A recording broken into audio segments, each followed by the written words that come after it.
یہ گروہ یزید اور اس کے ساتھیوں کی روش پر ہی چلے گا۔ جب تمہاری بیعت کی خبر سنی تو میرے تو سینگ نکلنے والے تھے۔ تمہارا اس منحوس اولاد سے کیا واسطہ؟ وہ ہمارے مولا علی کے فرمان کے مطابق زبیر کی وہی منحوس اولاد ہے جس نے اپنے باپ پر بھی رحم نہیں کیا، اور جنگ حمل میں اس نے اپنے باپ کے گردن پہ تلوار رکھی اور اسے اکسایا کہ وہ علی سے جنگ کرے۔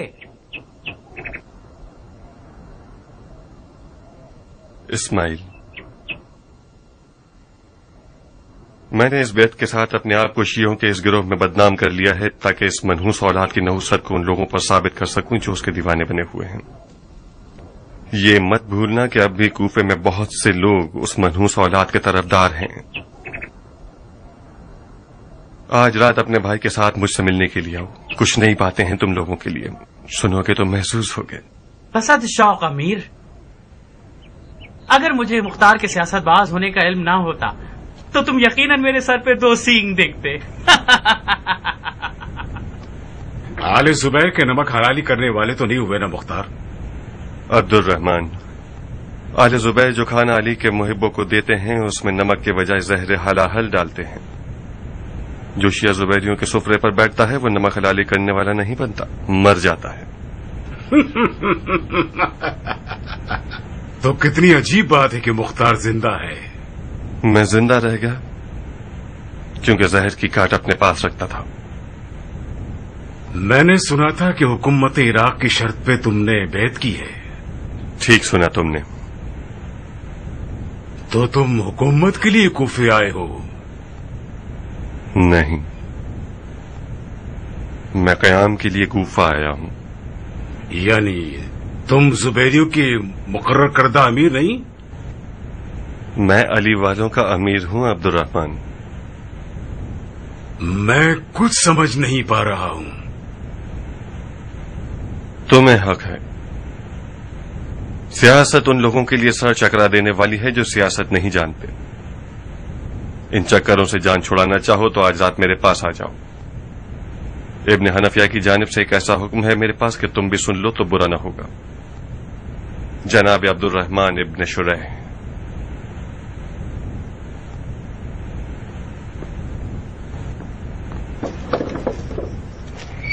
شیعوں کے شیر کے دیدار سے ہماری آنکھیں روشن ہوں۔ تمہاری مکہ کی دلاوری اور کارناموں کا شہرہ تمہارے مریدوں کی زبان کا ورد بن گیا تھا مختار۔ میں نے سنا ہے کہ یزیدی لشکر تمہارے بازو کا اعجاز دیکھ کر انگشت بدنداں ہو گئے تھے۔ صاحب، معجزہ میرا نہیں تھا جس نے شامی دیو کو زمین بوس کر دیا، عشق علی نے میرے بازوؤں کو طاقت بخشی تھی۔ علی علی علی، خدا کی قسم اگر دریا مل جائے تو میں بھی تیراکی جانتا ہوں۔ میرا سینہ عشق علی سے مالا مال ہے۔ دریا تھا ایک کربلا جیسا صاحب، کیوں نہیں گئے؟ مجھے نہیں معلوم کہ ایسا کیوں ہوا، پتہ نہیں۔ مجھے ملامت مت کرنا کہ کسی کتے کی طرح پٹتا رہا ہوں۔ شیطان مجھ میں سما گیا تھا اور مجھے کربلا کے بھنور سے ڈرا رہا تھا۔ اگر قیام کا ارادہ ہے تو میرا ہاتھ حاضر ہے۔ ہماری وعدہ گاہ آج رات میرا گھر ہے صاحب۔ ایسا حکم ہے ابن حنفیہ کا جسے تمام بزرگان شیعہ کو سننا ہوگا۔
ممنون ہوں اماں جان. رنج سفر ایک طرف، اپنی اساس جڑ گھرانے اور قبیلے سے دوری ایک طرف، وہ بھی اس بڑھاپے میں. جفائے آل زبیر ایک لطف ہو گیا مجھ پر کہ اب اپنی ماں کے زیر سایہ زندگی بسر کروں. سب سے پہلے تو یہ کہ بڈھے ہو گئے تم خود. مجھ سے زیادہ توقع مت رکھنا کہ میں عمر کے آخری حصے تک کوفے میں رہوں گی. بہت جلد مختار قیام کرے گا، آل زبیر کی بساط الٹ کے رکھ دے گا اور میں طائف کی طرف لوٹ جاؤں گی.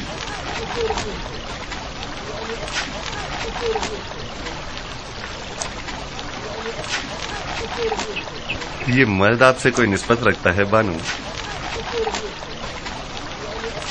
یہ مرد میرا بیٹا ہے.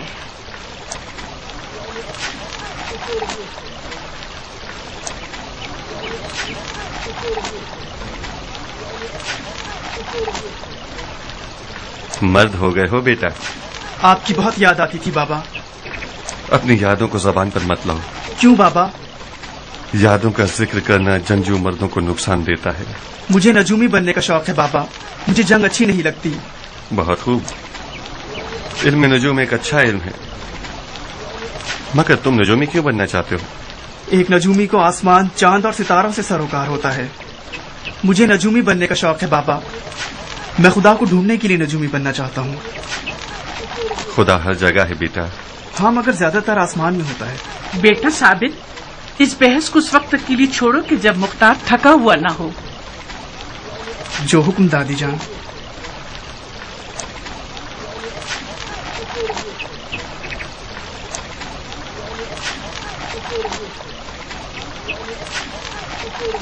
میں لوٹ آیا ناریا، مگر وہی ہمیشہ کے مسائل کے ساتھ.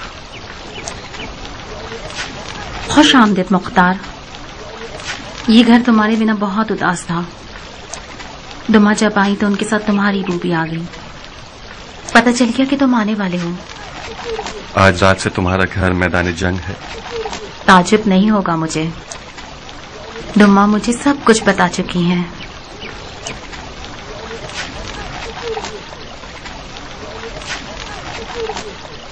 نائلہ، بابا کی جان، کتنی بڑی ہو گئی ہو. آپ کے ہاتھ چوم لوں بابا.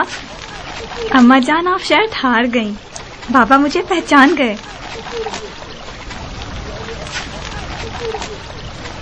خدا جانتا ہے کہ میں جنگ اور خون ریزی پر ہرگز مائل نہیں ہوں، مگر میرا دل چاہتا ہے کہ خداوند عالم میرے بھائی اور ان کے اہل بیت کے قاتلوں کو ذلت اور رسوائی میں مبتلا کرے اور ہمارے خون ناحق کا امتحان لے. مختار میرا امین وزیر اور امیر ہے. اسے عراق پر مامور کرتا ہوں تاکہ ہمارا دفاع کرے. جو بھی مختار کا ساتھ دے گا اس نے ہمارا ساتھ دیا. وعلیک بتقوی اللہ ما استطعت.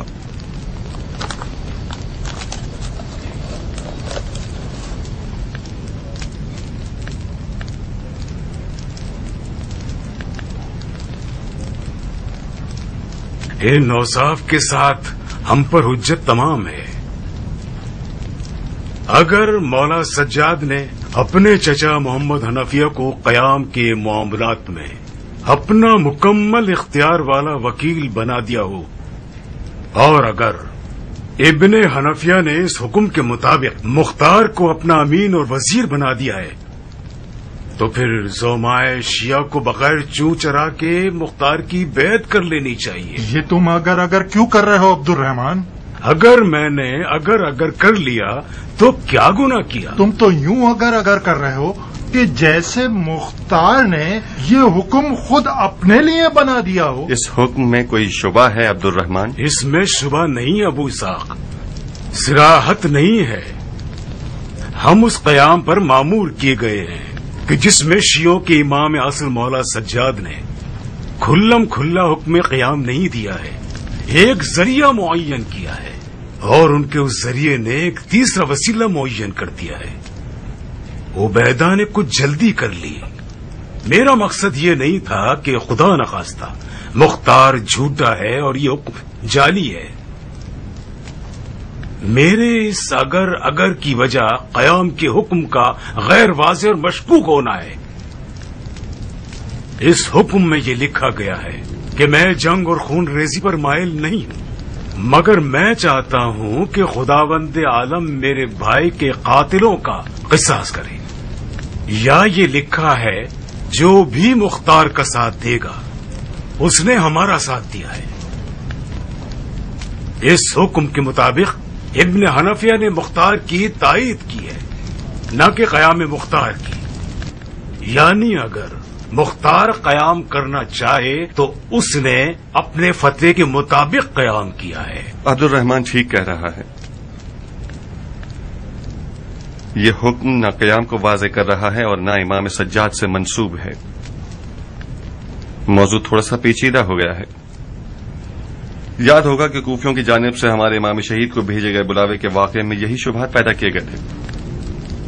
جناب سلیمان سرد خزائی ان دنوں تلوار کے قیام کو جائز نہیں سمجھتے تھے.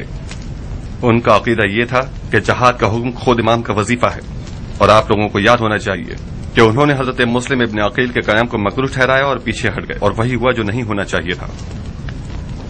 اور مولا حسین اس وقت تلوار سے قیام نہ کرنے کا کیا عذر رکھتے تھے، یہ کوئی چھپا ہوا موضوع تو نہیں، آپ سب جانتے ہیں. آج مولا سجاد کی حکایت ان کے شہید بابا کے حالات اور مصلحت سے زیادہ سخت ہے. آج ایک نئی مصیبت بھی ہمارے سروں پر منڈلانے لگی ہے. مصیبت دو خاندانوں کی ہے. اہل امیہ کم تھی کہ اہل زبیر کا بھی اضافہ ہو گیا.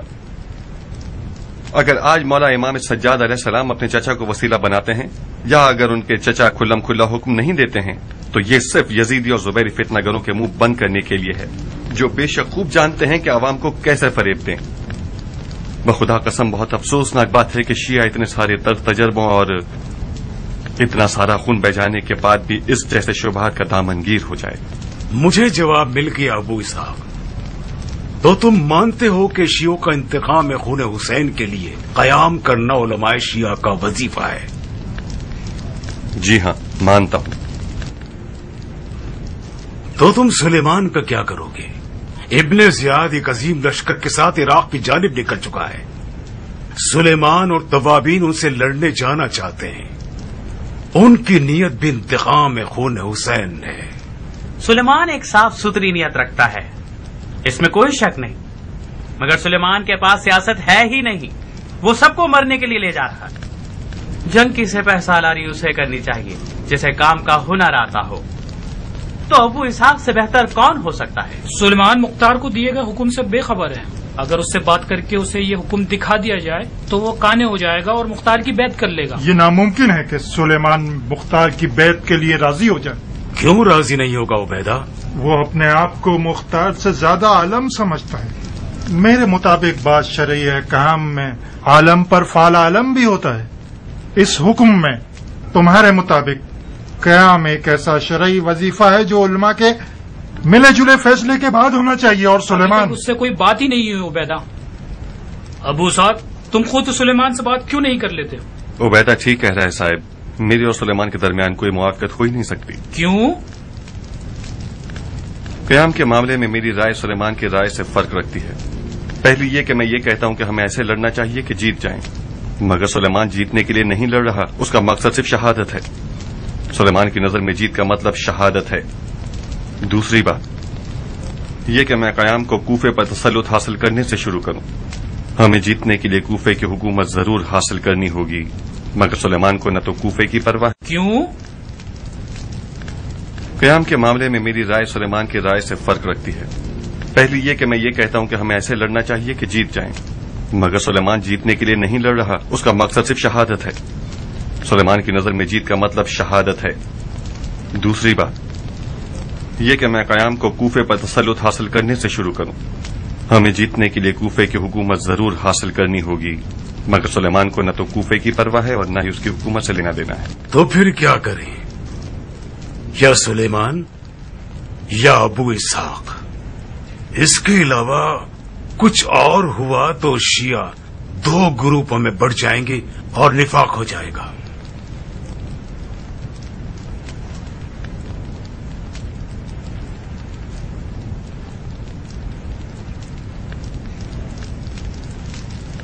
خدا جانتا ہے کہ میں شیعوں کے تقسیم ہونے پر راضی نہیں ہوں، مگر میں اس جنگ میں ساتھ بھی نہیں دے سکتا کہ جس کا انجام شیعوں کا قتل عام اور شکست ہو۔ ابن مرجانہ ایک بڑے لشکر کے ساتھ عراق کا رخ کر چکا ہے۔ آپ جانتے ہیں کہ اس کا مقابلہ کرنا اتنا آسان نہیں ہے۔ سلیمان ایک دفعہ اس کے مقابلے میں مغلوب ہو چکا ہے۔ اب واحد راستہ جو میری نظر میں تھا وہ یہ تھا کہ آپ بزرگان قوم سے بات کرو۔ اگر آپ لوگوں کو میری بات حق لگتی ہے تو سلیمان اس کے ساتھیوں سے بات کر کے دیکھ لیجئے۔ شیعوں کے بزرگوں میں سے کچھ افراد سلیمان کے ساتھی ہیں۔ اگر قوم کے بزرگ اور علماء مختار کی حقانیت پر اتفاق رائے دکھا دیں تو سلیمان بھی مان جائے گا۔ اگر میں بات کروں تو ممکن ہے کہ وہ یہ سمجھے کہ میں حکومت کی محبت میں مبتلا ہو گیا ہوں، اگرچہ میں یہ بھی سن چکا ہوں کہ میں حکومت اور ریاست کے حصول کے لیے یہ سب کچھ کر رہا ہوں۔ اگر مجھے حکومت کی ضرورت ہوتی تو میں آل زبیر کی بیعت میں ہی رہتا اور پسر زبیر کی دی ہوئی حکومت کو نہ ٹھکراتا۔ اس نے مجھے کوفے کی حکومت دے دی تھی، میں نے انکار کر دیا کیونکہ آل زبیر کو برحق نہیں جانتا تھا۔ سلیمان کو اگر پتا ہوتا کہ بن یزید کس لیے کوفہ آ رہا ہے تو ایک لمحے کی تاخیر کے بغیر میری بیعت کر لیتا۔ آج رات کون سی تاریخ ہے؟ مختار کی باتوں کو ذہن نشین کر لیجئے۔ بن یزید کوفے کی جانب سے اس لیے مامور کیا گیا ہے تاکہ شیعوں کو شیعوں کے ہاتھوں ختم کر دے، یعنی بالکل وہی کام جو ملون ابن مرجانہ نے کیا۔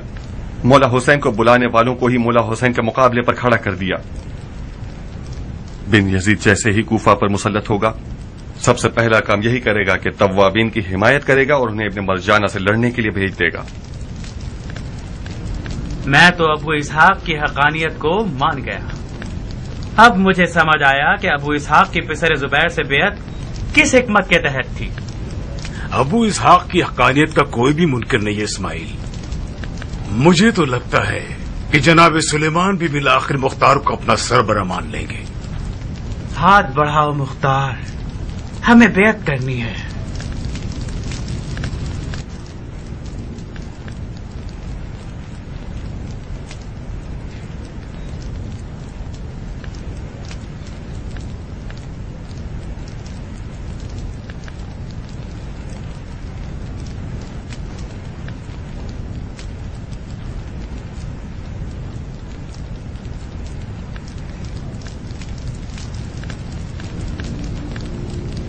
لا حول ولا قوة الا باللہ۔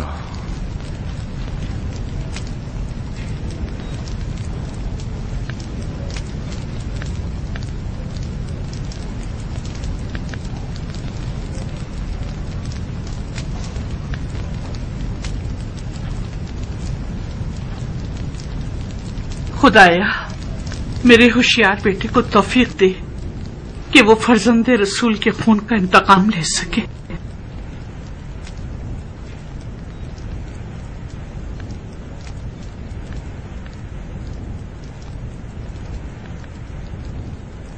اگر عامر کو ابن زبیر نے چنا ہوتا اور عامر کوئی خطا کر گزرتا تو اس کا گناہ خلیفہ کے سر ہوتا کہ اس نے صحیح انتخاب نہیں کیا ہے، مگر عامر تو آپ لوگوں کا چنا ہوا شخص تھا۔ خلیفہ نے آپ کی رائے کو محترم ٹھہرایا اور آپ کے انتخاب پر بھروسہ کیا اور اس کی چند سالہ عزت و آبرو برباد ہو گئی۔ خلیفہ کو کوئی حق نہیں پہنچتا کہ مجرموں کو امان دے۔ اب یہ تو کوئی بات نہیں نا کہ خلیفۃ المسلمین جو چاہے کر گزرے۔ مجرموں سے انتقام لینا خدا کا حکم ہے۔ آل زبیر اس بات پر فخر کرتے ہیں کہ انہوں نے انتقام خون حسین کا پرچم سب سے پہلے لہرایا۔ اگر آج کوفے میں آواز یا لسارات الحسین بلند ہے تو ضعیف افتخار درود خدا ہو ان مومنین پر جنہوں نے اپنے آپ کو تواب کہلایا ہے اور خدا کے دین کی نصرت کے لیے کھڑے ہوئے ہیں۔ توابین کا جو ارادہ ہے وہی زبیری خلیفہ کا ارادہ ہے. آل زبیر بھی یہی نعرہ لگانے کے لیے اٹھ کھڑے ہوئے ہیں. یا لسارات الحسین،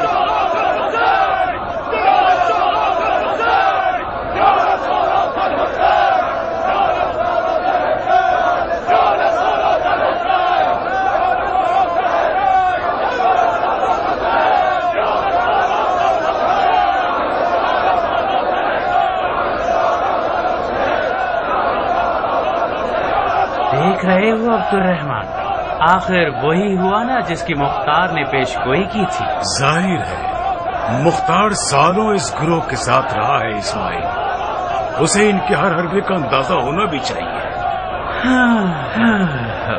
تم اب تک مختار کے بارے میں تردد رکھتے ہو عبد الرحمان. مجھے ڈر ہے کہ اس گروہ کی سیاست بازیاں مختار میں بھی سرایت کر گئی ہیں. اسماعیل اپنے دل کو صاف کرو آدمی. ایک خطرناک شک میری جان کو لاحق ہو گیا. اسماعیل، میں مکہ جا کر ابن حنافیہ سے اپنی ذمہ داری پوری کرنا چاہتا ہوں.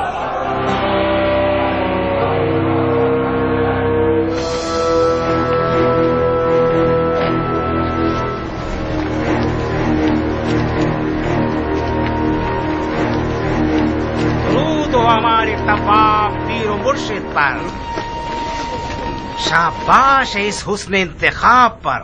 بے شک توابین کا عنوان بہت بامعنی ہے. زی نصیب آپ لوگوں کے کہ اپنے نفس امارہ کو ذلیل کر چکے ہیں. آپ جیسے مومنین امت کے فخر کا باعث ہیں. خدا آپ لوگوں کے درجات مزید بلند فرمائے.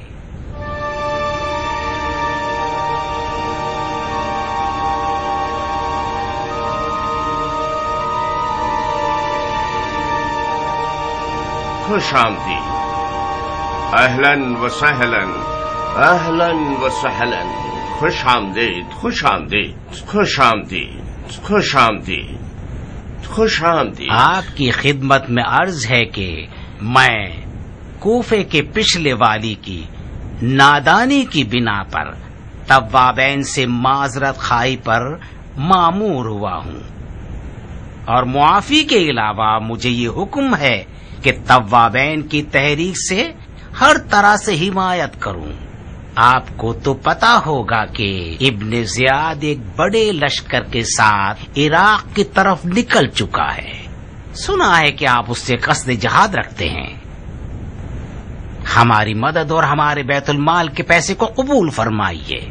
یہ جو آپ نے کوفے کے پچھلے حاکم کی گری ہوئی اور توہین آمیز حرکت کی معافی مانگی تو مجھے آپ کا عذر قبول نہیں کرنا چاہیے، خدا کو قبول کرنا چاہیے. حسین خون خدا ہے، احانت خون حسین احانت خدا ہے.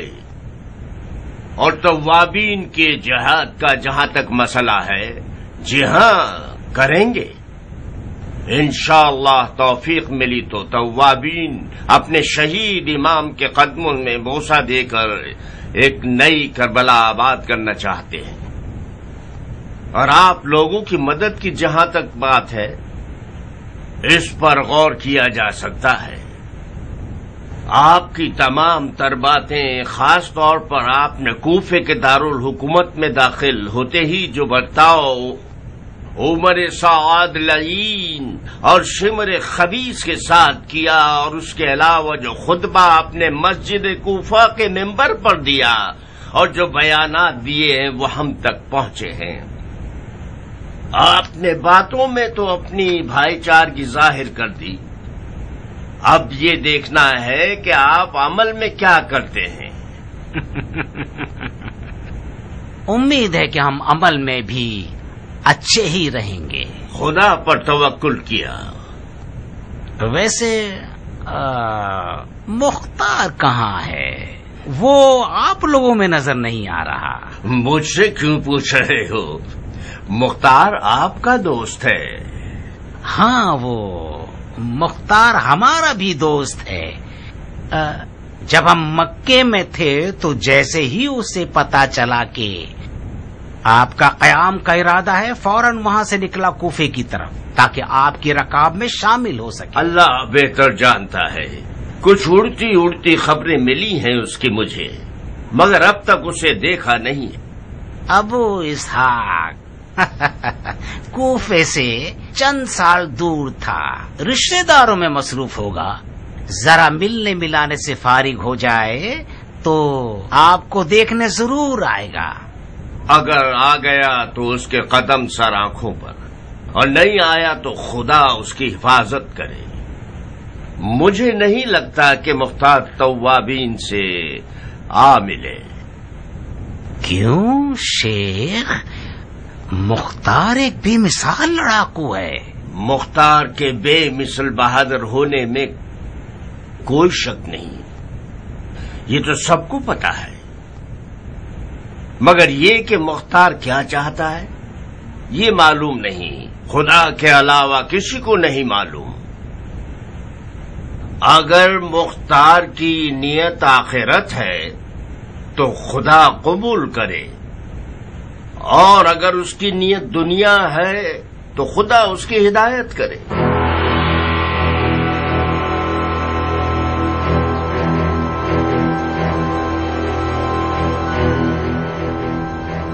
عرض کیا تھا نا، یہ بھیڑیا شیعوں کے سر پر وہی آفت ڈھانے والا ہے جو ابن زیاد نے حضرت مسلم کے زمانے میں کیا۔ بخدا قسم اس وقت بن یزید کو کوفے سے بھگانا ابن مرجانہ سے لڑنے پر مقدم ہے۔ کاش سلیمان اس خطرے کو سمجھ جاتا۔ یہ سلیمان ہمیشہ تھوڑا زمانے سے پیچھے چل رہا ہوتا ہے، ہمیشہ دیر سے سمجھتا ہے، اس وقت سمجھتا ہے جب کوئی کام نہیں کیا جا سکتا سوائے توبہ اور رونے دھونے کے۔ یہ بھی کوئی بات ہوئی؟ ہم سب میں کچھ نہ کچھ خرابیاں ہیں، انسان خطا کا پتلا ہے، سلیمان کوئی معصوم تو نہیں ہے۔ کتنی خرابیاں صاحب، کتنی غلطیاں، خدا کی قسم اب بہت ہو چکا۔ ہم نے دیر سے سمجھنے کی عادتوں سے کم داغ نہیں دیکھے ہیں۔ ابو اسحاق، تمہیں تمہاری داڑھی کی قسم قیام شروع کر دو اور مسئلے کی جڑ کو ختم کر دو۔ حوصلہ رکھو عبیدہ، ہم تفرقہ بازی نہیں پھیلانا چاہتے۔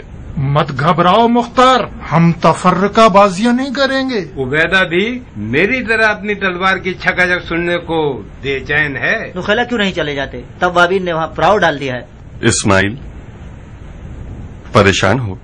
اس قدر چوں چرا میں پریشان کیوں ہو؟ مجھے لگتا تھا کہ مختار کے آتے ہی سارے مسئلے حل ہو جائیں گے۔ مسائل کا حل ہونا تو بہت دور ہے، مزید مسئلے کھڑے ہو گئے۔ میں نے اس سے بھی زیادہ مشکل مسائل دیکھے ہیں۔ گھبراؤ مت، خدا کے حکم سے سب مسائل حل ہو جائیں گے۔ اور ہاں، عبد الرحمان کہاں ہے؟ سلیمان کی طرف چلا گیا؟ نہیں ابو اسحاق، وہ عمرہ کرنے گیا ہے۔ عمرہ؟ وہ بھی ان خوف و خطر کے دنوں میں؟ کیا بتاؤں، صرف عمرہ کرنے نہیں گیا، وہ حضرت محمد ابن حنفیہ سے ملنے گیا ہے۔ کس مقصد سے؟ بظاہر وہ ان کے حکم اور دستخط پر شک رکھتا تھا، یقین حاصل کرنے گیا ہے۔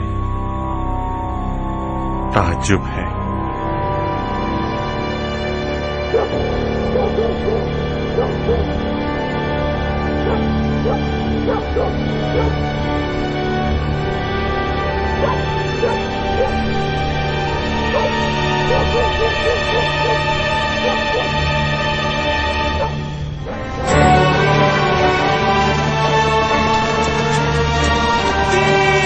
کمان میں نشانہ مارو، کمان میں نشانہ مارو۔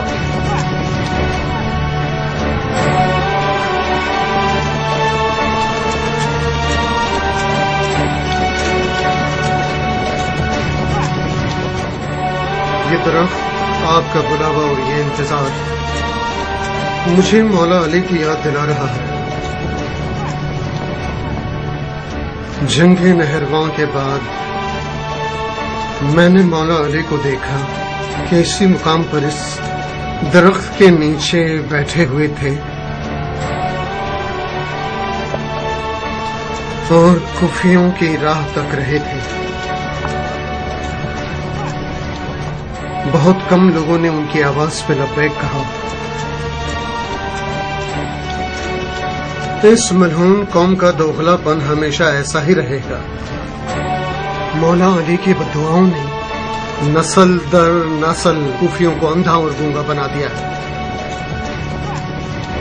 کل تک سب کے سب طواب تھے، مگر جس وقت یہ سنا کہ شام کا لشکر واقعی آ گیا ہے اور طوابین جہاد کا حتمی عزم رکھتے ہیں تو بوڑھی عورتوں کی طرح کہیں کونوں میں جا کے چھپ گئے.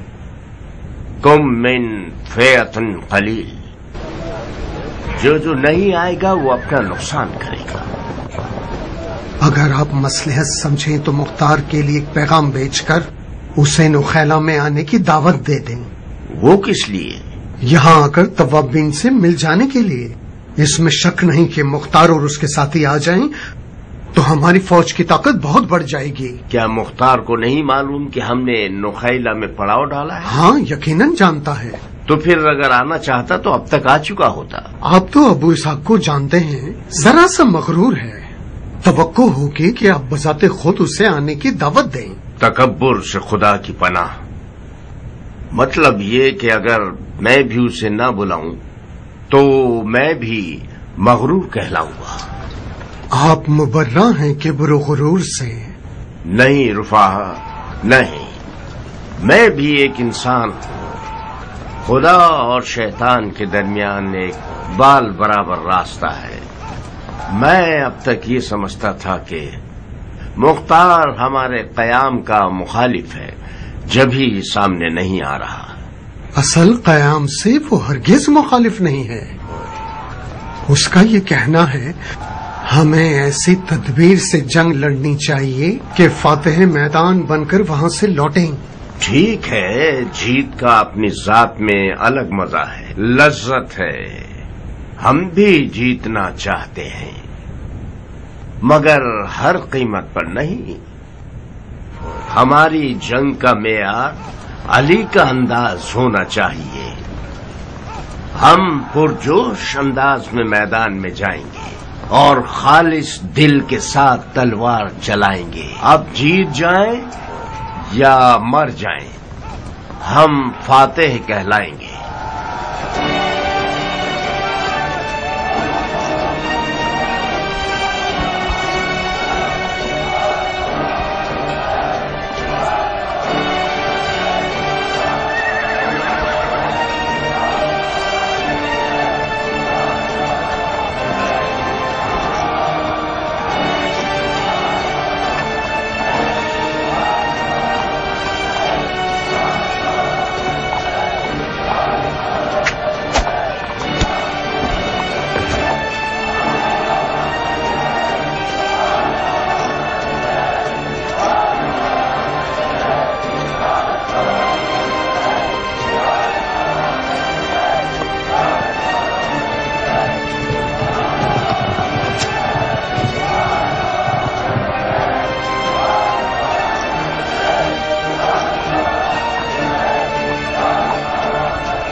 السلام علیکم یا شیخ. اہلاً وسہلاً.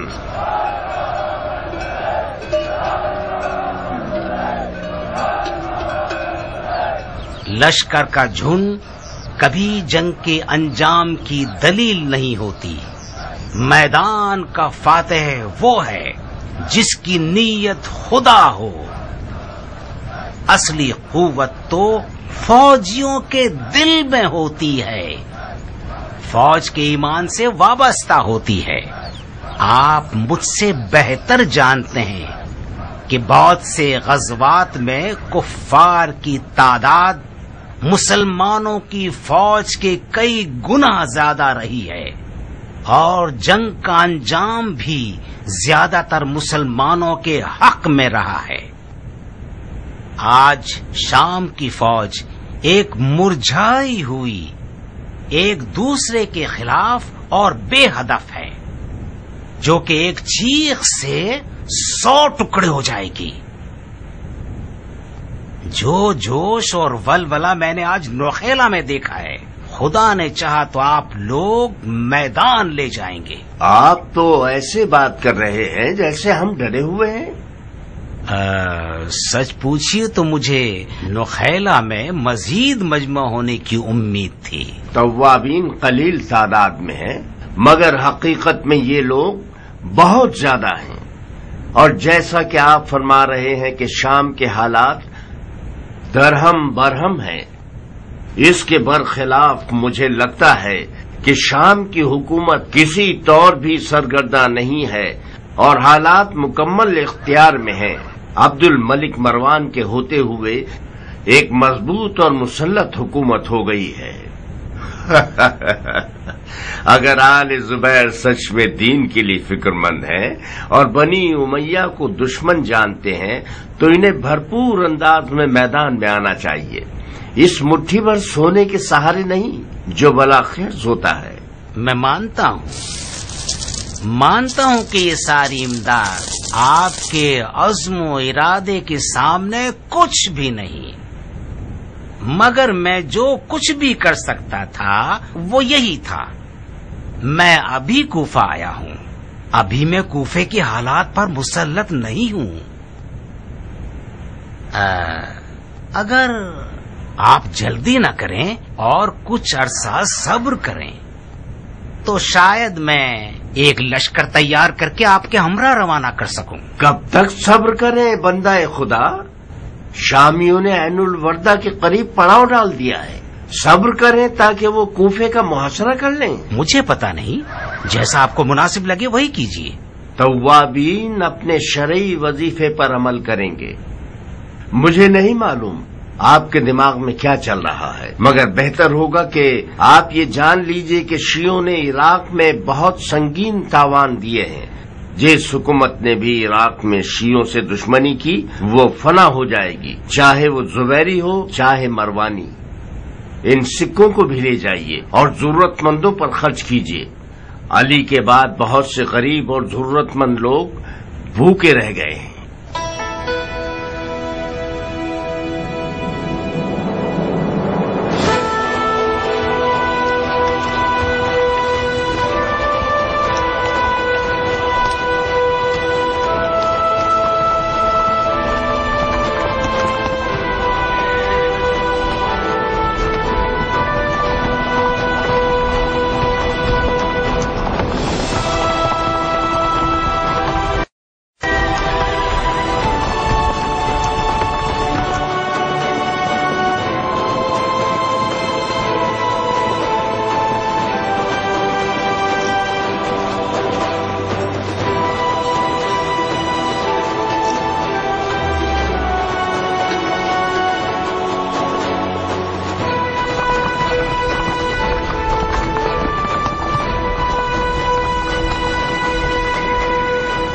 بھائیو، ہم اپنے پیر و مرشد سلیمان کے حکم پر نہر القمد کے پاس پڑاؤ ڈالیں گے تاکہ سید الشہداء حسین ابن علی کے روزے کی زیارت کے لیے آمادہ ہو سکیں۔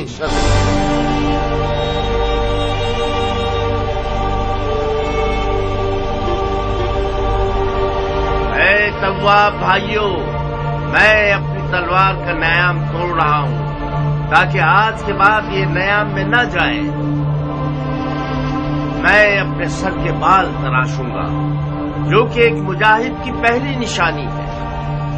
میں غسل شہادت کروں گا اور کفن پہنوں گا، اور قسم کھاتا ہوں کہ نہ مال غنیمت کی لالچ میں لڑ رہا ہوں اور نہ دنیا کی لالچ میں۔